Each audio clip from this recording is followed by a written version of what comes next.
following is a fictional story of events that may happen in the near future. Good morning, Goa, India, and we are broke. Broke like a joke. No money at all. It's been interesting surviving with literally no money in existence here in Goa. They don't take credit cards, they take cash. There was a run on the banks. There was a currency reset. $500 bills, $1,000 bills don't exist. People are sleeping outside ATMs. Long ass lines for hours. But yeah, we're still gonna figure something out, right? This is actually the white people ATM. You should see what the regular Indian ATM lines look like. And you can stand here all day long to only get 2,000 rupees, which is like 20 bucks. Look at these gringos. You tourists. Outside the Indian ones, there's people literally sleeping there at night when the ATMs and banks close, just to get their money out. Still fascinating for me how they have a pure racial segregation here, still in India. When you live here, you will see it's actually very necessary, because if you would, as a tourist, if you would try to get money and there is 50 people, you're filming just my mouth. there's 50 people above you in the line. There is no way you're gonna get money, and this place will just empty out completely. The people will leave this place because they cannot pay for shit. So they have to do it. If they want people like tourists here, they have to do it. Like us, who've been broke here for 2 days. To exchange my money in a money exchange place, I have to get my passport, proof of address. They're gonna scan my eye probably soon. And I see my friend here putting on a glove. I hope they don't ask me to bend over. We will see. We also obviously have to pay, because of the supply and demand economics, we have to pay the premium, but what else are you gonna do? You're gonna wait in line at the ATM for 2,000 freaking rupees all day? No. See, people just got turned away. We got very lucky. Very lucky. Nice. I trust you. No, I trust you. We got very lucky. They're not getting any. You would expect when you have no money in a new country that you've never been to before that you would be completely and utterly f***ed, but you're not. I mean, Arthur has been a great example here, who's been helping me out here. And what else has been happening here? I mean, the situation is kind of f***ed. I'm not able to buy food, and my friend was sick yesterday. We couldn't buy soup for her because we didn't have cash. But with this sense of community coming as well, where people helping each other, lending money to each other. Restaurants are writing down, even though they don't know you well enough, they still write down for you and give you credit and so on. Yeah, so they let you, like, literally, like, I just walked in a restaurant, they didn't know me, and I'm like, I have no money. They're like, it's all right, just give us your name, and then the whole honor and trust system. So you would think in this kind of bank run, kind of crazy despotic situation happening with the government, you would have riots and fights and total deprived human beings fucking each other up. No, it's actually creating a sense of community and sense of like, we're gonna do this together, we're gonna solve this somehow when we are in this shit together, and it's lovely actually. So now that we finally got all of our money, we have to repay our debts and lose all of it now. So people are not going out, people are not doing yoga, people are not buying anything, people are just staying at home, buying vegetables and... and vegan out. Yes. Yeah, vegans. Lua has been teaching yoga and doing different types of workshops and so on, and nobody comes because they cannot f***ing pay for it. Not because they don't have money, but because they don't have the f***ing paper. Nobody gives them the paper. So sorry, Lua. Yeah, you gotta open up a vegetable stand. You'll be fine then. I think this is the future. Yeah. If you want to invest somewhere, vegetable stand is the only thing that makes you survive, really. What makes the situation super f***ed is that India is a cash-driven society. That means your credit cards, no one will freaking take it. They want real cash and not real money. And I forgot my point. I had a bigger point to make here. I totally just... Yeah, there we go. Now I remember. It's creating a cashless society because a lot of people here in India don't have bank accounts, don't have credit cards, and of course the government wants you on a cashless society, and they're doing these moves to kind of push you towards that so you could be accounted for. All your money could be in a record, and they could tax you and get more money and get more power and control that way. At least that's what I think is happening here. Nice. If you're gonna film Rua eating, you gotta do action shots. You gotta be like... Alright, come on, go. Do it. Demonstrate. Lua, describe the taste as best as you can. hippie. So normally for about $100 US you could get 7,000 rupees. We got 6,000 and we're able to negotiate with him in order to get the last cash that he had at this place. And there's no point like saying, oh, we're gonna go to a different place and try to get a... He's like, yeah, go, please. Yeah. Be my guest, go to a different place. First business of debt to repay is the internet. And the sound is better with this microphone here. Oh, I didn't film that. I have to do that again. Thank you for trusting us. We love you. You're beautiful. Appreciate it. So these are new banknotes that they just created. Looks like cheap because we had like 1 rupee and 2 rupee notes before. Yeah. And 2 rupee note was quite similar. Yeah, what is that? I have no idea. It looks like a satellite. It says it here. It's Mangalyaan, which is the satellite we actually sent to Mars. Oh, to Mars? Yes. Okay. So it's one of the like big Symbols. scientific things India has done. So it's like, look at this patch. This is how cool we are.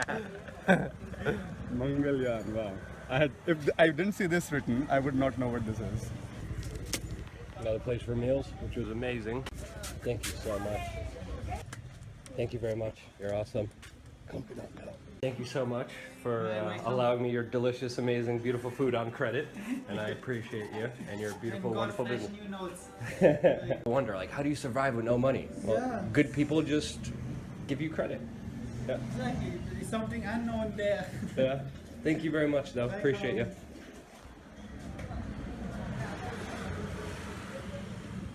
Do something. And we're virtually broke again. Now, other people would despair and panic, but in reality, when you look at the greater ramifications of this, we are doing so much better than the average Indian who is suffering tremendously because of these government actions making these 500 rupee bills and 1,000 rupee bills illegal. They didn't come prepared for this complete shift. They wanted to get people for tax evasion. They wanted to end the black market. And this huge effect by government has literally ruined thousands, if not millions of lives here. There's riots outside of other ATMs, there's people dying, there's hospitals who won't take those bills, and people are literally dying because of this dumb government decision that they didn't even prepare for appropriately. And that's why there's not even enough money for everyone to go around here in the streets, and it's impossible to get cash.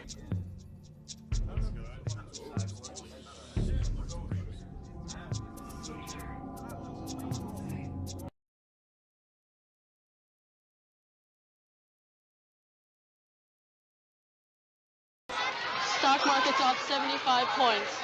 The dollar's appreciated 10% and moving down. They even yanked the euro dollar deposits that weren't due. First New York is practically down the tubes, and gold just went over 2,000. But tonight that'll be cheap. I hit you at 50 for 5 million. I recorded the amount for 4 million.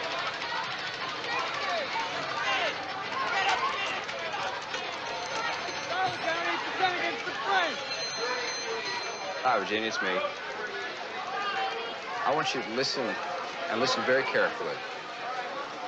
As soon as you hang up, I want you to go to the closet, take a suitcase, and get to the bank. It began 8 days ago when a group of Arab investors withdrew billions of dollars from U.S. banks. That, in turn, started a chain reaction on the world money markets. Dollars, pounds, marks, francs, yen. Not one currency escaped.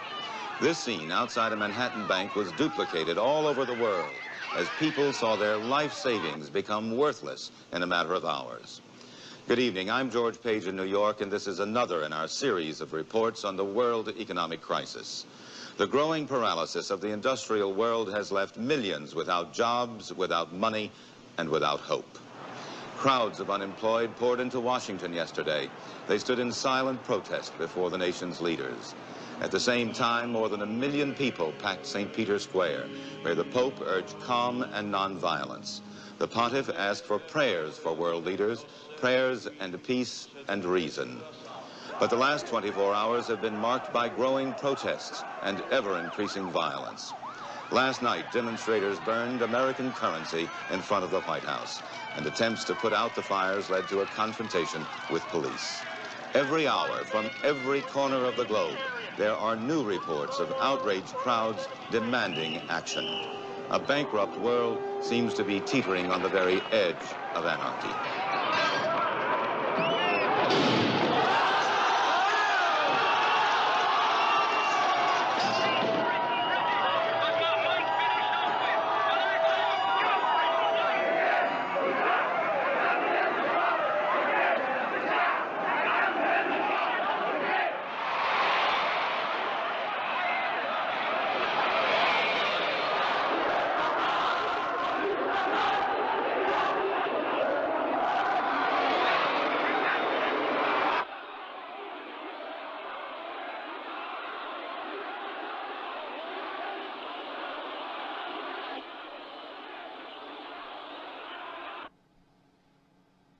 And now for continued coverage from around the world.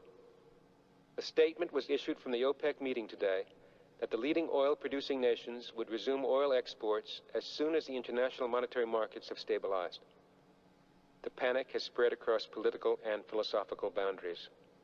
The USSR and the developed Eastern European communist countries, dependent on Western trade and capital, have witnessed the same riots that have taken place in the West. The Economic Summit Conference tomorrow will be attended by leaders of the West, the East, and the Third World. Said one, there is a need for a unity of purpose and resolve unequaled since the end of World War II. At this time of crisis, there has been a turning to the past as well as the future.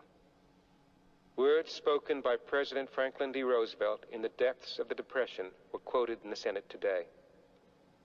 This is preeminently the time to speak the truth, frankly and boldly. Nor need we shrink from honestly facing conditions in our country today. This great nation will endure as it has endured, will revive and will prosper. We face our common difficulties. They concern, thank God, only material things. Each age is a dream that is dying, or one that is coming to birth.